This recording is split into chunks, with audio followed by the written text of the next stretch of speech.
Kabar sehat yang saya banggakan, kali ini kita akan membawakan topik berdiskusi dengan tamu kita tentang SDGs Award.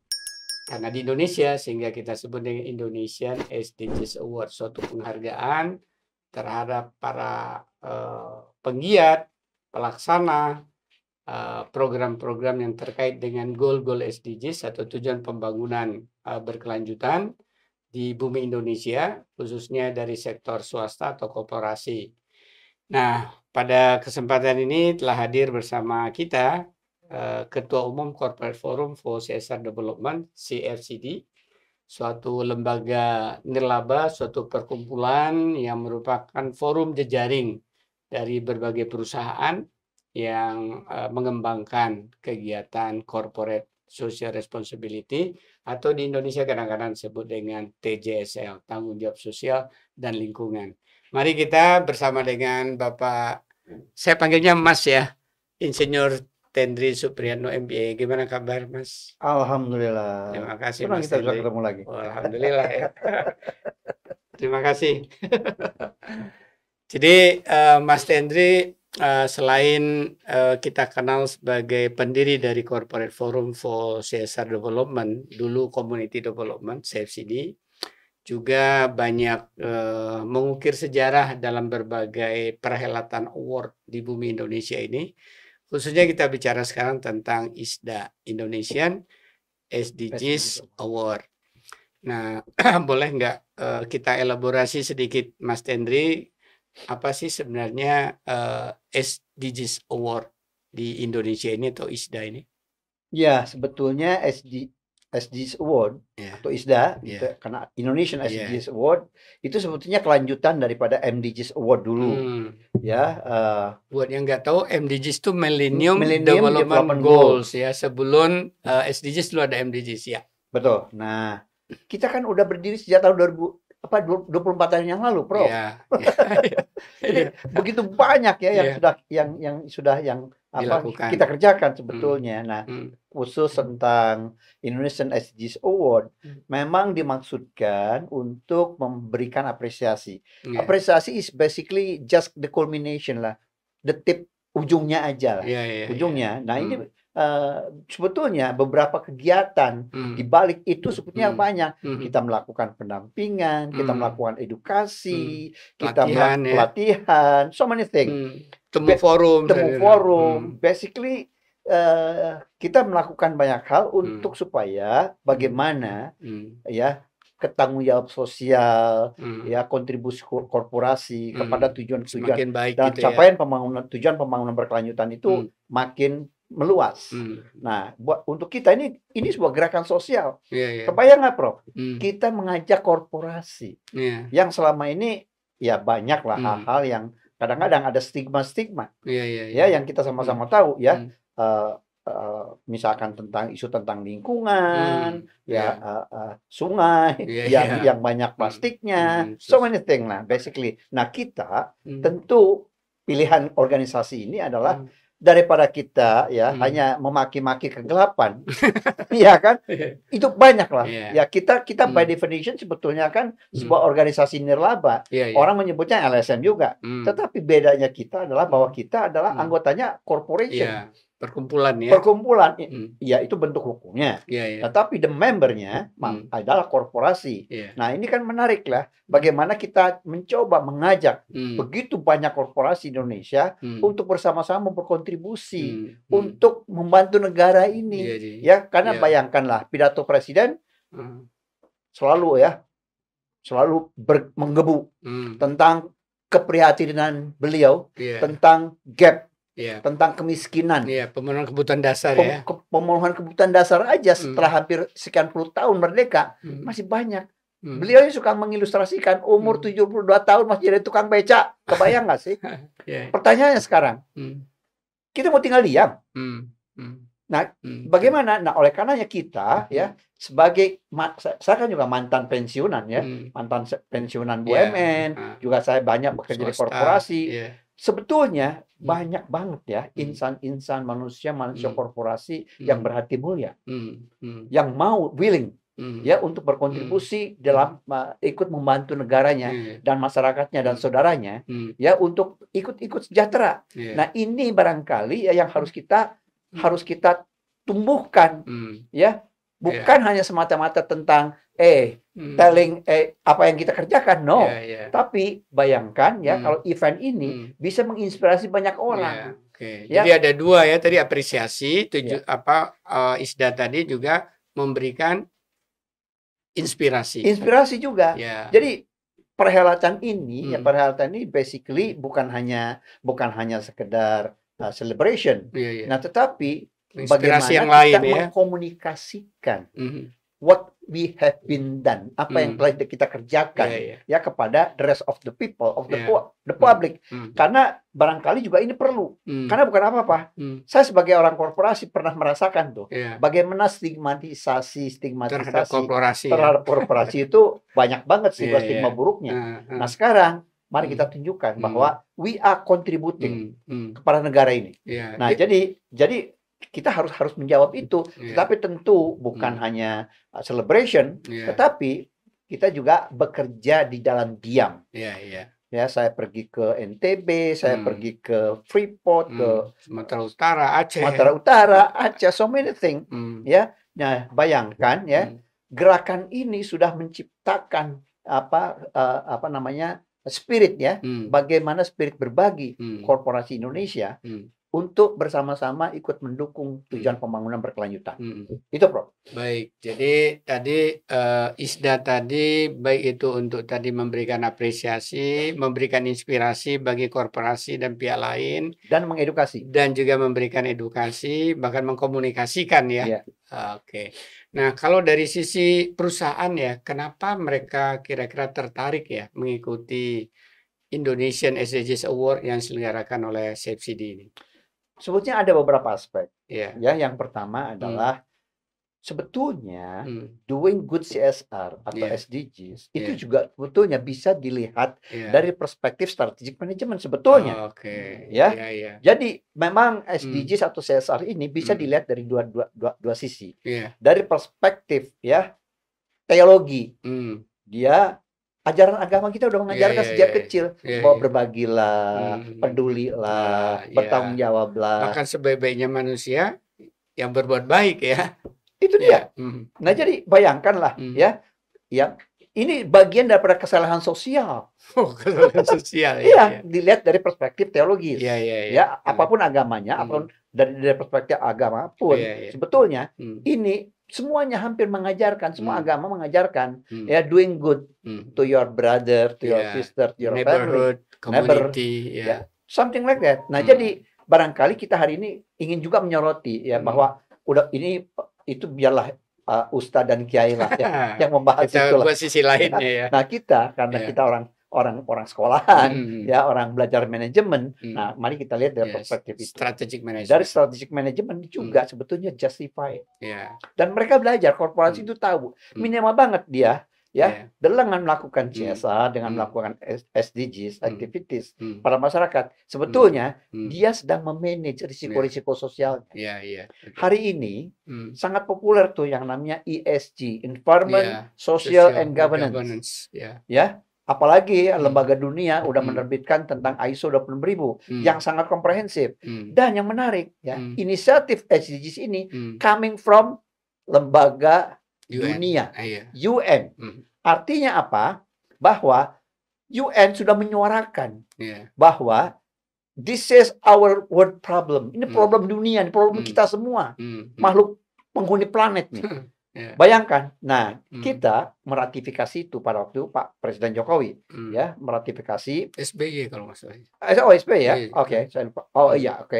Iya, sejak Pak SBY. Anyway, kita ikut meratifikasi bahwa yes, we are committed untuk bukan hanya berkontribusi. Artinya ini kan standard measurement. Ya kan? Kalau kita mau jadi negara yang berkeadilan, ya, sosial, fair, dengan perspektif-perspektif misalkan sekarang ya, Presiden kita punya agenda bagaimana makanan bergizi ya untuk anak-anak di bawah balita. Anda kan profesor, Anda profesor ahli gizi, nanti Anda yang mengelaborasi Prof ya. Nah, bayangkan itu kan bukan hanya dari perspektif belas kasihan, tetapi ini adalah juga the future of the nation agenda dia dalam rangka mempersiapkan the quality. Nah, bayangkanlah daripada kita memaki-maki tentang IQ bangsa kita hanya sedikit beberapa poin di bawah simpanse. It's very insulting. Ya kan? Dan itu sebetulnya bukan hal bukan flashing positif.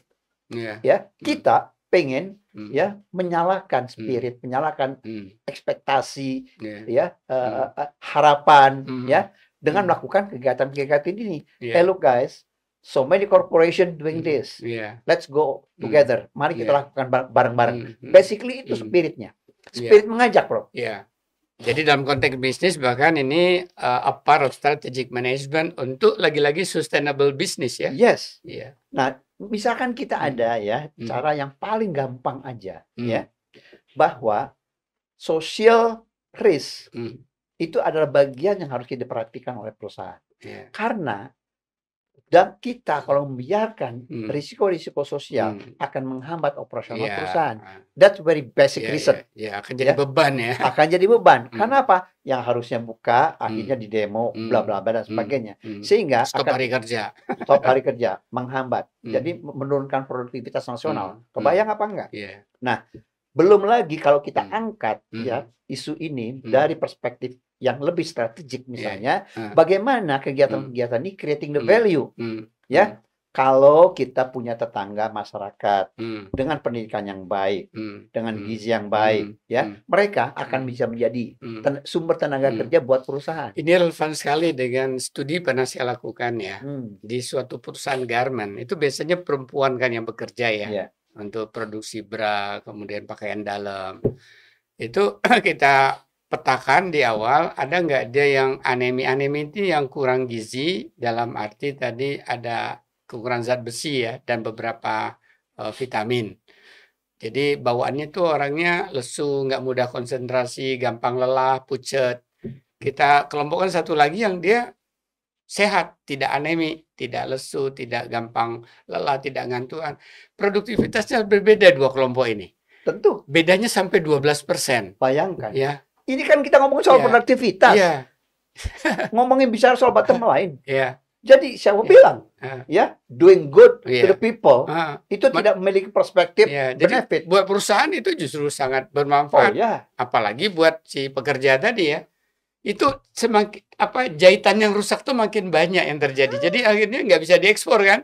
Bayangkan misalkan kita ngasih contoh yang kecil-kecil, Bro. Ada tempat laktasi. Ada tempat anak-anak bermain playground di situ background. Bayangkan penitipan bayi. Kelihatannya kok korporat baik banget lah sebetulnya, tapi kalau kita lihat dari perspektif strategic management produktivitas, kebayangkan produktivitas tidak ada tuh waktu sekaligus juga hak asasi berhimpitan tuh kita berikan hak asasi untuk mereka untuk take care anak-anaknya. Kalau misalkan perusahaan dalam rangka koridor melaksanakan SDGs menyediakan tempat laktasi buat ibu-ibu tadi, kan? Pengasuhan, bayangkan playgroup. Prof, kebayang nggak secara psikologis? Kalau waktunya ibu-ibu tadi menyusui anaknya, pasti terganggu konsentrasi kerjanya Oh, anak saya gimana nih? Oh, anak saya gimana nih? Gitu itulah. Bayangkan kalau hanya walking distance disediakan oleh perusahaan dan sekarang udah banyak yang melakukan itu, lebih nyaman, lebih bahagia, lebih konsentrasi, happy, konsentrasi dan juga dari segi parenting itu kan juga sangat positif. Karena apa? Walaupun ibu itu karena alasan ekonomi harus bekerja, hubungan batinnya terjaga, bonding ada bondingnya. Lebih dari itu adalah saving time buat pegawai tadi. Coba yang kalau harus pulang dulu. Kadang-kadang orang kalau tadi misalnya jauh dari anaknya, nggak ngerti anaknya aman apa enggak di rumah karena nggak ada penitipan, itu kan jadi pikiran-pikiran nervous kan. terganggu persis itu apa yang harus diketik, apa yang harus dia bisa konsep bicarakan ya benar ya. Jadi hubungannya dengan produktivitas. Tapi seringkali orang nganggap, oh peran perusahaan dalam SDGs itu membuat sesuatu di masyarakat ya. Padahal nggak harus kan. Ke dalam perusahaan seperti tadi juga kan. Oh iya. Ya jadi mungkin Mas Hendy bisa elaborasi sedikit bahwa sesungguhnya kalau perusahaan ingin berkontribusi pada SDGs itu juga banyak ke dalam perusahaan. Selain tadi misalnya penitipan bayi tadi apalagi ya. Karena kalau kita merujuk kepada definisi tentang responsibility, ya kalau kita bagi cara dua, cara garis besar, ada internal stakeholder, ada external stakeholder. Seringkali orang memahami CSR maupun SDGs itu dari perspektif atau dianggap sebagai external stakeholder, yaitu the people out there surrounding community. Padahal tidak hanya itu ya. Padahal tidak hanya itu. Bayangkan kalau ada perusahaan karena concern dengan climate change, dia pasang misalnya listrik, tenaga surya misalnya. Masyarakat siapa yang terlibat? Nggak ada. Tapi the benefitnya untuk planet kan? Semua, something like that. Nah jadi emisi. Mari kita perluas pemahaman kita tentang the word of responsibility. Nanti akan kita bahas secara khusus tema ini. Jadi intinya kalau ingin melaksanakan berkontribusi pada tujuan-tujuan SDGs bisa ke dalam perusahaan baik dimensi lingkungan, dimensi sosial, bahkan juga bisa dimensi ekonomi kan ya ke internal stakeholder maupun ke external stakeholder gitu ya. Buat saya orang korporasi, do your internal stakeholder first. Bukan karena pembelaan, tetapi kalau kita berbicara tentang sustainability, ya seringkali ya kita karena kata sustainability sebetulnya pinjaman dari kawan-kawan disiplin ilmu lingkungan ya, jadi sustainability of the environment, umum pemahaman seperti itu, sehingga hari ini kata sustainability itu diadopsi oleh manajemen. Secara teologi juga benar kan, jaga dirimu, jaga keluargamu kan, diri dulu ya. Artinya kalau perusahaan dulu, baru tetangganya ya. Betul. Nah jadi artinya kalau perusahaan itu sustainable, dia akan sustainable helping the people ya sekelilingnya, baik ke dalam maupun keluar. Nah sehingga ya kita juga mengedukasi perusahaan itu ya seperti itu kira-kira gitu. Nah terkait dengan ISDA sebentar lagi akan diundang para peserta yang mendapat apresiasi, kalau nggak salah tanggal 28 November di Hotel Raffles. Kira-kira ada pesan-pesan khusus apa ini kepada teman-teman yang bakal menerima apresiasi dari Mas Tendri sebagai Ketua Umum? Samping itu nanti pada mereka yang belum menerima apresiasi. Ya buat ini jangan lupa Prof. Ada juga ya yang ikut itu personal. Oh iya, ada yang perorangan ya, tidak hanya perusahaan. Bagaimana CEO perusahaan ya untuk menunjukkan komitmennya kepada pencapaian tujuan pembangunan berkelanjutan, mereka juga menyampaikan visinya. Itu ya korporasi sendiri tentulah visi, kebijakan dan rencana dan pelaksanaannya ya. Betul. Nah bayangkan kalau sebuah perusahaan dipimpin oleh seorang CEO yang memiliki visi, ya dalam rangka ikut mendukung tujuan pembangunan berkelanjutan, kan keren. Bayangkan. Meringankan tugas pemerintah ya. Betul. Salah satunya. Betul. Karena ginilah ya, APBN aja nggak cukup nanti, ya. Artinya bayangkan kalau sekian puluh triliun dana CSR ikut dikontribusikan ke situ, ya bayangkan ya peranannya. Wah ini nanti topik khusus nih kita bahas. Perlukah kelembagaan CSR di Indonesia gitu ya? Perlu. Tapi kembali tadi ada pesan-pesan dari Mas Tendri kepada para penerima award ISDA tahun ini. Yang pertama saya ingin mengucapkan selamat atas effort, upaya, dedikasi, silent movement. Kan bayangkanlah. Ya, saudara kita, teman-teman kita, sahabat-sahabat kita berbuat di Pencil, Kalimantan Utara. Saya kemarin pergi nengok ke apa namanya ke NTB. Itu ada Sumbawa Timur Mining ya. Mereka sedang melakukan eksplorasi. Bayangkan berapa jam saya harus ke sana. Tetapi saya lakukan dengan sukacita karena kita ingin ya sharing dengan kawan-kawan kita di ujung sana. Nah, di sana juga udah mulai banyak kegiatan-kegiatan yang terkait dengan bagaimana mereka mencoba berkontribusi pada tujuan pembangunan berkelanjutan. Nah, bayangkan mereka orang-orang yang terpencil jauh tinggal di sana, ya, let's celebrate lah, ya apa yang sudah mereka kerjakan, ya. Nah, jadi buat orang per orang itu juga sepertinya apresiasi kepada mereka yang telah bekerja silently. Saya katakan silently. Kenapa? Nggak ada media yang meng-cover, ya, mengekspos, ya. Kalaupun ada, yang buruk-buruk lah. Ya. Nah, mari kita celebrate ya our success, artinya bekerja, ya. Di kampung-kampung, di pelosok-pelosok, ya. Dan mudah-mudahan ini menginspirasi yang belum. That's the purpose. Itu memang tujuannya supaya apa? Bukannya gebiar itu untuk telling the people apa namanya tentang apa namanya kesukacitaan. Ya, kesukacitaan atau dalam bahasa dari perspektif teologis kadang-kadang ada istilah ria ya. Kita jauh dari pemikiran seperti itu. Tetapi kita pingin supaya bagaimana ini memberikan ya apa namanya inspirasi kepada korporasi yang lain. Bayangkan ya, ratusan korporasi udah terlibat. Bagaimana berperannya mereka berkontribusi pada ini kan sesuatu gerakan yang perlu diapresiasi. Nah, oleh karenanya saya juga mengajak beberapa pejabat, let's come. Mari lihat, tolong dilihat nih, ya. Supaya mohon maaf yang silently ini sebenarnya harus kita dorong dan perbanyak, inspirasikan ke yang lain. Harus inspirasikan. Oleh karenanya saya juga banyak mengundang pejabat ya, supaya lihat nih. What we have been done, apa yang udah kita kerjakan, ya, bukan mau pamer, tetapi silakan ya.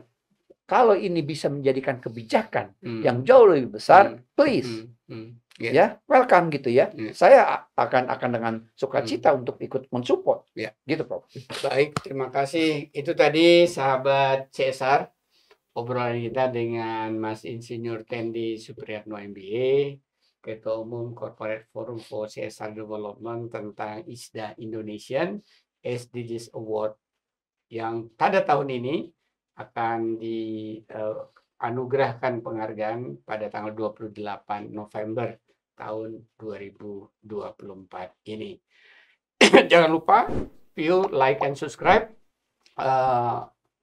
podcast-podcast kami di YouTube CFCD, dan banyak hal yang lain lagi. Kita bisa meningkatkan wawasan kita tentang CSR, tentang TJSL, tentang Sustainable Development, tentang Sustainability and Business, tentang ESG dan sebagainya. Ikuti terus. Terima kasih. Sampai jumpa lagi.